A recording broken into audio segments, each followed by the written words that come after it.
Yo. What's going on, guys? Welcome back to Into the Pit. And today we're doing our Q&A. Finally at our Q&A. So we got Oh, yeah. we got 10 really good questions from you guys that we definitely wanted to go over. If you guys have any more questions, if you like this video, ask some more questions. Let us know. Give us some feedback on how you felt about it. If you think Q&A is a thing we should do.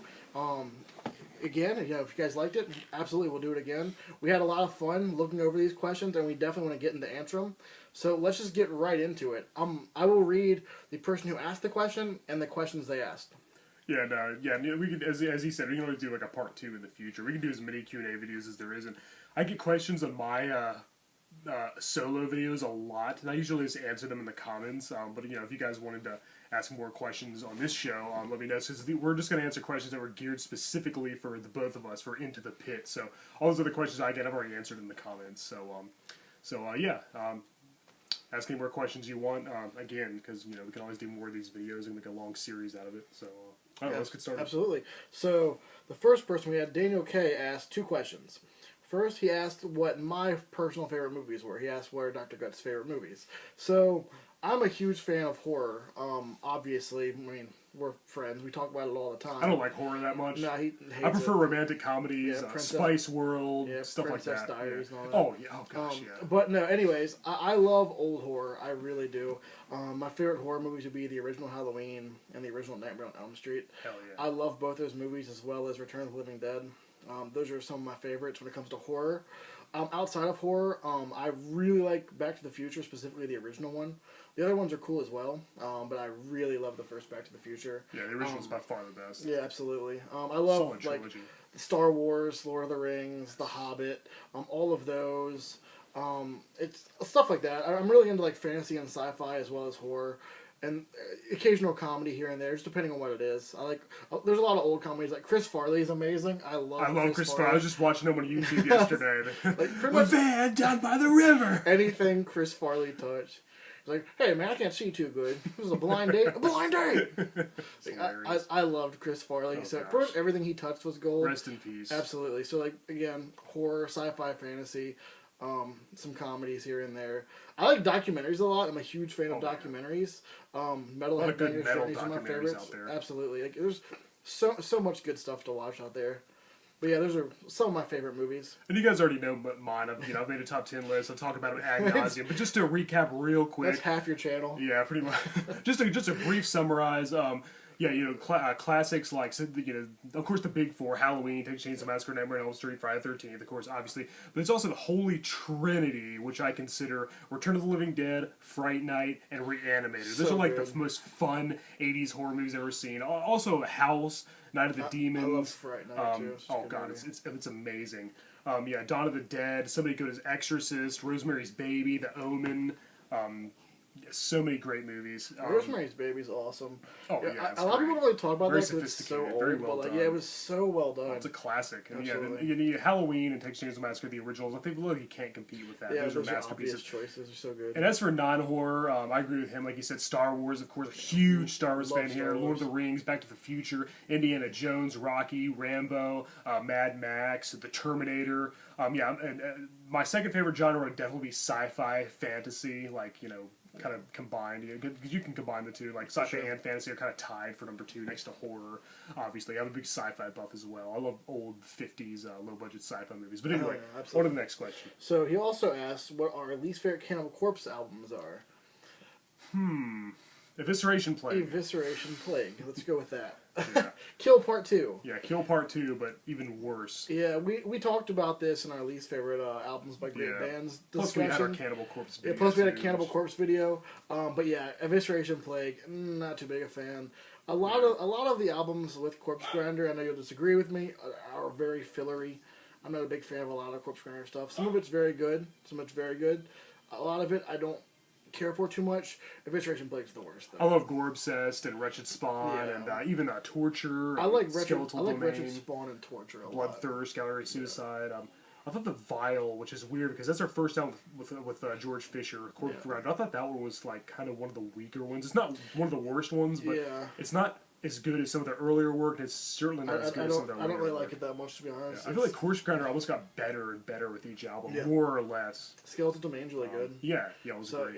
Yeah, that and Torture were a huge improvement over Evisceration, Plague, and Kill. Yeah, Evisceration Plague was awful. Kill wasn't very good. That was definitely the like, Make Them Suffer was cool, but that's pretty much it. Make the listener suffer. Death Walking Terror, that was a pretty good song. Yeah, it's a great song. Beyond that, the video was pretty cool too, actually. Oh, yeah. But no, the album wasn't very good. The Evisceration Plague was just trash. Definitely not. So Guy with the Kush asks, are there any 90s metal bands that still stand the test of time? So that's kind of a hard question to answer, I guess. There's a lot of 90s bands. Yeah, it depends what you mean by 90s bands. Like, started in the 90s or were, like, biggest in the 90s. I'd say, for me, Slipknot, because, again, they're big. They're self-titled album. I mean, they had Make Feet Kill Repeat before that. Anders called Stephanie before they got Corey Taylor. But once they got Corey Taylor and they put out their self-titled album in, I think, 99, that's when they really became Slipknot. I still love Slipknot to this day. They were, like, my gateway drug to metal. One of mine, too. Yeah, like, I was listening to, like, a lot of the old stuff, like, Kiss, and, I listened to, like, a lot of Skid Row and stuff. That's what my dad was into, so he showed me a lot of that stuff, and then I ended up finding Slipknot when I was in, like, the 4th grade or something like that, and it just took off from there. From there, I started finding bands like Slayer and, like, all kinds of good stuff, but Slipknot was that initial push that got me into, like, the more extreme side of metal. So I will always have a place in my heart for Slipknot. I think they're an incredible band. I guess Stone Sour was in the 90s. Stone Sour formed before Slipknot. They didn't release an album until after Slipknot was kind of well known, but they worked together before. That's how they discovered Corey Taylor. Yes, they found Corey Taylor, absolutely. But yeah, I love Stone Sour. I think they've only gotten better, and I think each of their albums are incredible. I love their debut. Yeah, their debut was incredible. I mean, they've put out so much good stuff, like Come Whatever May, House of Golden Bones Part 1 and 2. Audio Secrecy was pretty good. I think that was their weakest album, probably.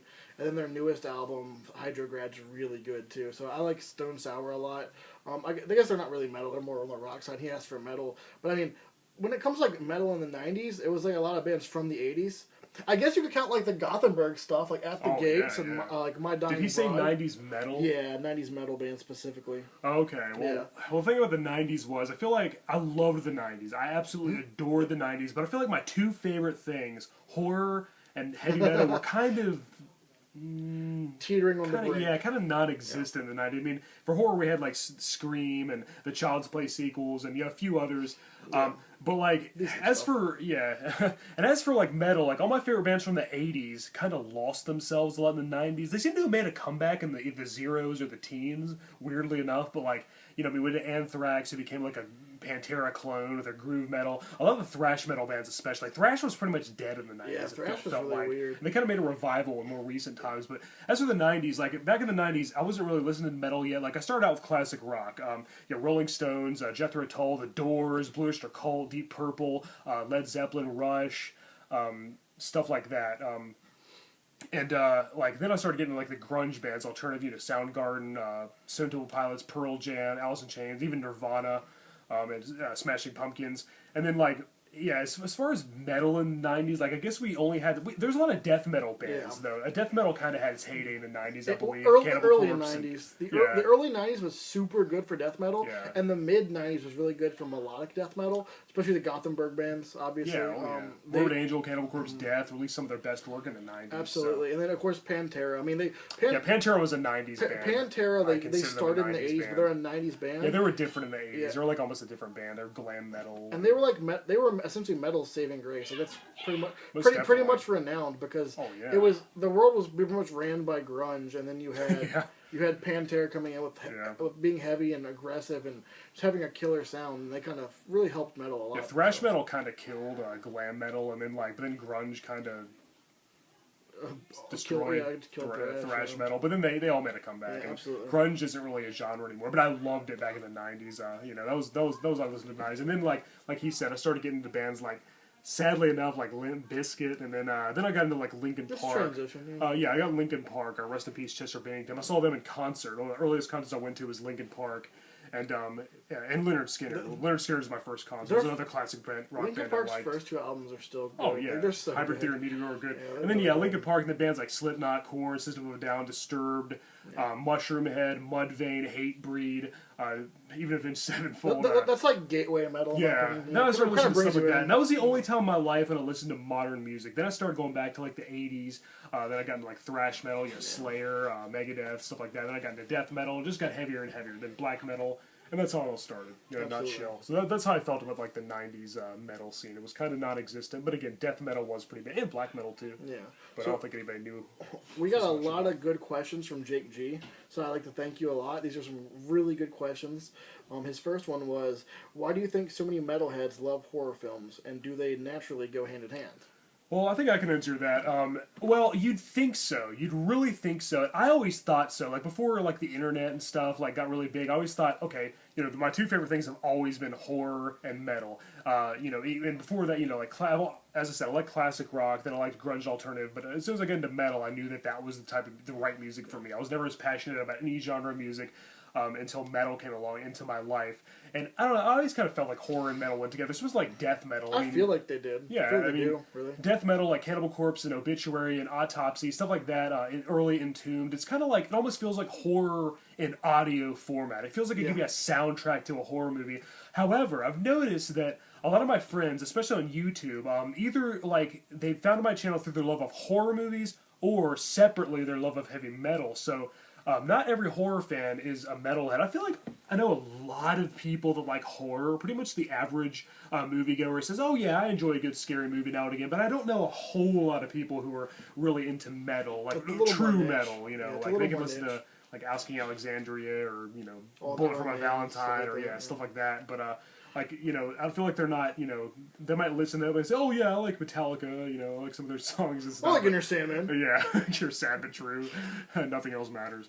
But, they're like a casual listener. They know some metal songs, but kind of more, well-known ones like Paranoid or Iron Man for Black Sabbath. But I feel like you'd think they would definitely go together, but it's not always the case. With me, it always has been. There's always been my two favorite things. They're pretty much interchangeable for me. I can't decide. I can't pick one or the other. That'd be like picking between like, if I had like more than one, like picking between kids or something. Yeah. So for me it goes hand in hand, but again it seems like more, again like he said, he's ran into people who like horror not metal, like metal not horror. So I guess not necessarily, but it seems to go more or less hand in hand. Oh, yeah. I mean, if there was an audio equivalent of horror, it would definitely be metal. If there was a visual equivalent of metal, it'd definitely be horror. Yeah. I mean, so JG also asks, what do we think of Metallica's attempt to return to form with Death Magnetic? Well, Death Magnetic was definitely a huge improvement over Saint Anger, but then again, you could beat two sticks together and it'd be an improvement over Saint Anger. But I think it was definitely a return to form. They kind of brought it back to their thrash roots. Of course, it's not as good as Kill 'Em All, right? The Lightning, Master of Puppets, the three untouchable Metallica albums. Yeah. I think it was a good reunion. It wasn't really like exactly what I'm looking for, but again, after Saint Anger, it was so refreshing to hear them kind of go back to their roots, have solos again, and more competent drum fills. It didn't sound like you're beating on a tin can. Better lyrics, of course. All Nightmare Long, I think, sounded a lot like older Metallica. James Hetfield's vocals to me don't sound metal anymore. They sound more grunge,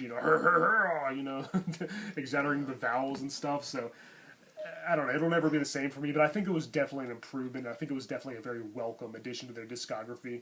But I know he has kind of a differing opinion on that. For me, I like the attempt. I thought it was good. It was a valiant effort. That they became metal again, and that they stepped back into that thrash metal zone and whatnot. But it just wasn't a good album for me, honestly. The songs weren't good. They sat around too long. Like they all lasted way too long, and the songs just weren't memorable. If you played any song off that record, I couldn't tell you which one it was. I honestly don't know. But I don't think it's terrible. I just don't think it was very good. And again, I do like that they returned back to thrash metal. I do like that. It just wasn't a great album in my opinion. Definitely better than Load, Reload, and Saint Anger. Absolutely, but that's not. And a lot of their early songs are really long, and they added as many riffs as they possibly could. I think they ran out of ideas for riffs because they used way too many in one song. But they were good songs. You didn't want them to end. Exactly. Yeah. The difference is those were good songs. Well, these got kind of monotonous. It's like, okay, is the song over yet? It was very long album. But again, I think that when compared to like what came before, I think it was definitely a step in the right direction. I think their newest album, Hardwired. I think it's an improvement on that as well. I don't think the album overall is that great. I think it's better than Death Magnetic. I think Spit Out the Bone is one of the best metal songs to happen to metal in the last 20 years. But the overall album, I don't think is super great. The title track's good. Atlas Rise is cool. Moth to Flame's cool. And the rest of the album is kind of fillery.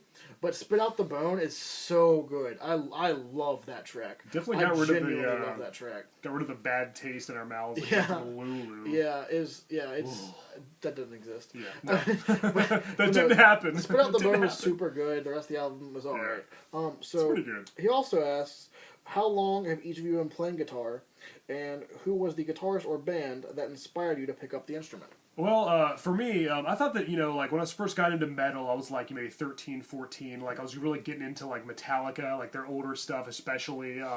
This is, like, I was slowly starting to get into the thrash and, like, kind of the more, like, well-known stuff, like Metallica's and Megadeth's discography. Then I started getting into their early works, and I was really inspired by Kirk Hammett at first. And, like, the thing was, like, one of my friends, a classmate I had, he brought a guitar to school, and, like, he was surrounded by girls that day, so I was like, okay, well, I'm going to do that. So, and I started taking lessons briefly, but I didn't last very long, so I ended up being self-taught. And so I've been playing guitar on and off since I was 14, but I'm nowhere near as good as I should be. I haven't been playing, for all these years for straight. I've been playing, like, on and off. Now I've been playing acoustic a lot more, but my inspiration at the time was definitely Kirk Hammett, and I kind of mimicked his style a little bit. Then I started discovering like other like better guitarists. Well, not better, but like more skillful and more precise. Style, yeah, I kind of branched out a little bit. Now I'm really inspired by people like Alex Skolnick, Marty Friedman, Randy Rhoads. Tipton and Downing from Judas Priest. Excellent. Sherman and Denner from Merciful Fate, Murray and Smith from Iron Maiden, some of my favorite guitar duos, Tony Iommi, of course. There's a lot of inspiration. I even love Dan Mustaine. I think he's one of the better guitarists in thrash metal. Listen to some of his early work with Metallica before he got replaced by Hammett. The solos were breathtaking. Absolutely. Yeah, and I just thought it was like kind of the natural step. I was a metalhead. I listened to all this music. I was always headbanging and doing the thrashing mosh pit thing. And I thought it was just the natural thing to pick up a guitar, learn an instrument, and so I got a PV Raptor, and then I got a Jackson DKMG Dinky. I've got so many guitars now. I've got like 12 guitars, and as I said, I'm nowhere near as I should be. But I like playing rhythm. I'm a lot more comfortable playing rhythm guitar, and I've played rhythm guitar for several bands that I've been in. I've even played bass here and there. I switched to bass a few times over the years, so I play guitar and bass. But I'm a lot more comfortable playing rhythm and writing the lyrics. I write, I like to. When I'm in the band, I like to play rhythm guitar and write all the lyrics, and then have the lead player write most of the music, and then have somebody sing my lyrics. That's where I'm most comfortable. So, absolutely. Yeah, I've been playing guitar a long time, but I'm nowhere near as good as this guy, and I'm sure he'll tell you how great. I've been playing for coming up on 13 years. I guess it's been 12 right now, but it'll be 13 in a few months. I got into it, like my grandma wanted me to get into playing guitar real bad. And I never wanted to. I was like, no, I don't feel like I was listening to music. And then after she passed away, I actually heard Cemetery Gates by Pantera, and something just clicked for me. I don't know what it was. I was like, I need to play guitar. So like kind of a mixture of like her pushing me to want to do it, and then hearing Dimebag Darrell play, then branching out and hearing more Pantera. Dimebag Darrell, that's an influence I forgot to mention. Yeah, like Dimebag's really what really pushed me. I was like, wow, like that's something that I want to do. Because, like, Cemetery Gates is such a powerful, emotional song. And to be able to hear somebody do that with a guitar, I was what do you mean? It's incredible. Yeah, so from there, it just progressed to, obviously, influences took over, and a lot of thrash metal, a lot of death metal. But I've been playing for about, almost coming up on 13 years now, very heavily. I play very frequently. I try to play every day. Not always possible, you got life and work and things like that, but I try to play every day if I can for the last 13 years, so. He's really good. He blows me away. He's really good at writing solos. He's come with some really creative riffs. I can come up with the riffs, but, like, I'm not good at writing solos or arranging solos or playing out structured notes on a solo. My solos are kind of more sloppy. Somebody even said that my solos reminded them of Kerry King from Slayer, which I think is a huge compliment. Yeah, whatever works. But I've never really been a person who can just sit in his room for hours and hours and play guitar like all the time. I like playing with other people. I like to have a drum beat going and a bass line, and then screaming into a microphone at the same time. Yeah, it's always fun playing with other people. That's probably my favorite thing in the world to do. Like when I go, because when my band gets together and we have band practice, I'm like, I feel completely free. Yeah. That's my favorite thing on earth to do. Oh, hell yeah. I love it so much. I mean, I love playing guitar in my room and practicing for hours, but I've always been way more comfortable making videos with other people. Oh, yeah. Hopefully someday we'll be in a band. He can play a lead and I can play rhythm, and you guys will be able to hear it. There you go. So, he also asked, thoughts on the modern death metal scene and the rise of deathcore? Next question. Has death metal become too technical in recent years? So I would say no. Maybe some of it. That's what I was going to get at. It breaks down to a subgenres of a subgenre. Yeah, there's too many subgenres now. Technical death metal, brutal death metal. Isn't all death metal brutal? But the thing is, you kind of have to separate it though. Yeah, I know. Because this right here, this is kind of the reason. Some things are incredibly technical, and that's like not what I'm into. I'm not into technical death metal. No. I have great respect for it. I think the players are awesome. I think it's really cool. I can't listen to it though. It doesn't really do it for me. Like when it comes to newer things, I don't really like the technical aspect of it. I do think there's bands that are very technical. I don't think too technical could be a thing. Too technical for my taste, absolutely. Too technical overall, no, because there's a market for it. If there's a market for it, then it's always going to be a thing. People love it. People play that. That's their thing. For me, I like more straightforward death metal, blackened death metal. Less commercial. Yeah. Like Gruesome's probably my favorite death metal band right now. I love Gruesome. They kind of just sound Good like choice. death. Behemoth is killing it. Ghoul, I love Ghoul. This is the more straightforward stuff. Rules. Yeah, Ghoul's incredible.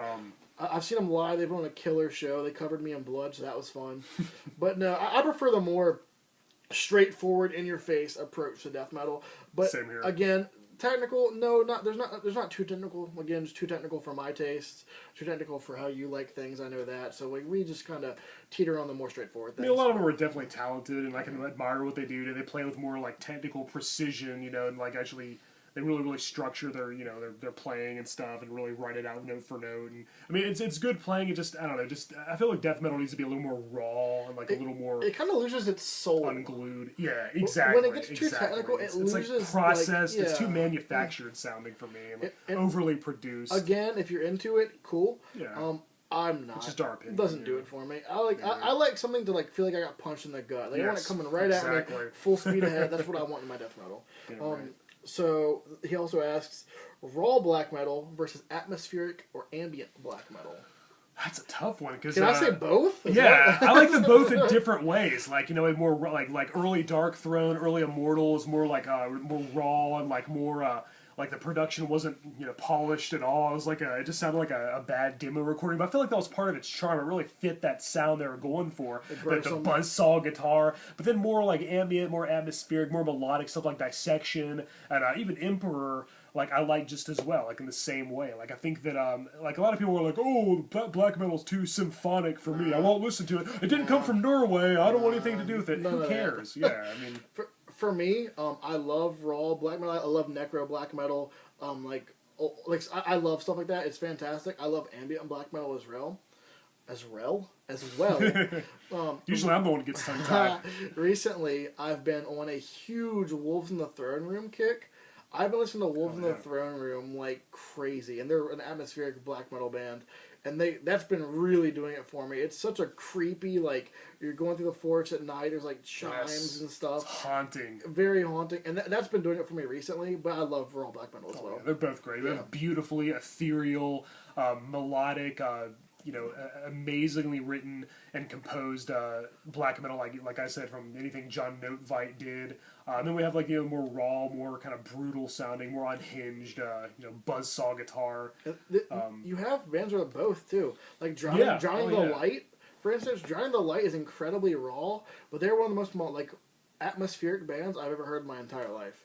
So I mean, it goes hand in hand. For like, if I had to choose ambient black metal or raw black metal, I'd probably pick the more ambient atmospheric stuff. But I love both of it. Depends on what I'm in the mood for. And I know that there's a lot of elitists out there who say, oh, the ambient stuff sucks. It has to have crappy production. It has to sound like it was recorded with a potato. But to each their own. I think they both fit black metal very well, just in different ways. I wouldn't want every black metal band to sound exactly the same. I want a more diverse, more versatile sound, with more to offer. And I like both of them. More to explore. So our last question is, if you could see any band live that you haven't seen yet, who would it be? Real quick though, that's a tough one. I'm going to add a caveat to this question. Okay. I want to break this down to two parts, right? So the question was, any band live we haven't seen yet, who would it be? How about we'll do two bands. One that isn't a band anymore. Isn't around anymore, and then yeah. one that is That's what I was around right thinking. now. So, Okay. let me know how you feel about that. All right, so one that's not around anymore. Well, I guess I had to say Black Sabbath with Dio, or Heaven and Hell, if you prefer.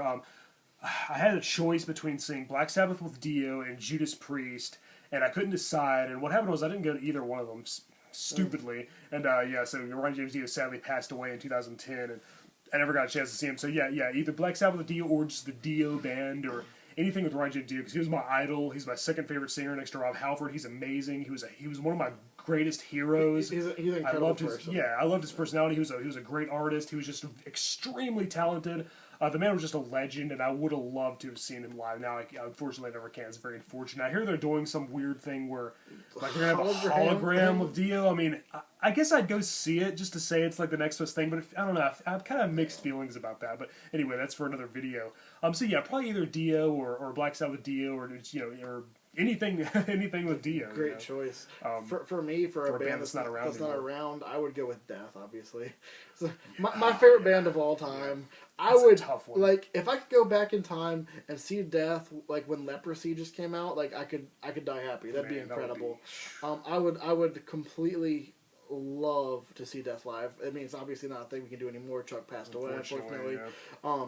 They still have the Death to All going on, but that's not Death to me. Like, Chuck Schuldiner was Death. Yeah, you can't have Death without Chuck Schuldiner. Yeah, so that to me is just like a cover band. I mean, it's really cool having a bunch of the musicians who play with them get together, but it seems like more of like a fun like group thing than seeing Death live. So definitely.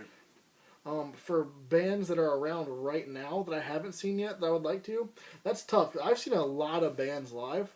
So I'd have to think. Honestly, probably the band that I haven't got to see yet that I really want to would be Lamb of God. I had the opportunity to see them, but I didn't take it, mostly because of work. But I really want to see Lamb of God live. They were one of my early bands I got into. All the earlier bands that got me into metal I've seen live. So Lamb of God's kind of that last part of my gateway metal experience I haven't got to see live yet. So I think that'd be really cool. I have seen Randy Bly at shows before. I saw him at a Gwar show one time. He was kind of hanging out. But I've never actually got to see Lamb of God live, and I'd really like to see them. That'd be cool. It's cool you got to see Randy, though. Yeah, he was just chilling there. And I've seen my favorite band of all time, Black Sabbath, with Ozzy, obviously.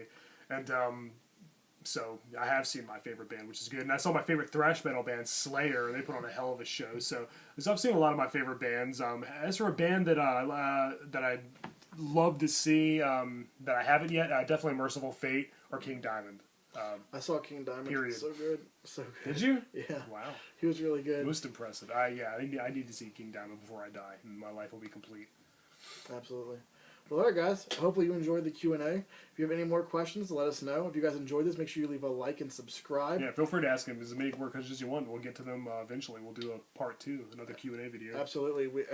I had a lot of fun answering these questions. Yeah, this was a lot of fun. So, by all means, bring us some more questions. Makes for some great discussion. Absolutely. For sure. And we'll get into it again. And we'll see you next time, guys. Interactive with our Keep fans. it metal. All right, I'm Hellhounds. Dr. Gutts. Later.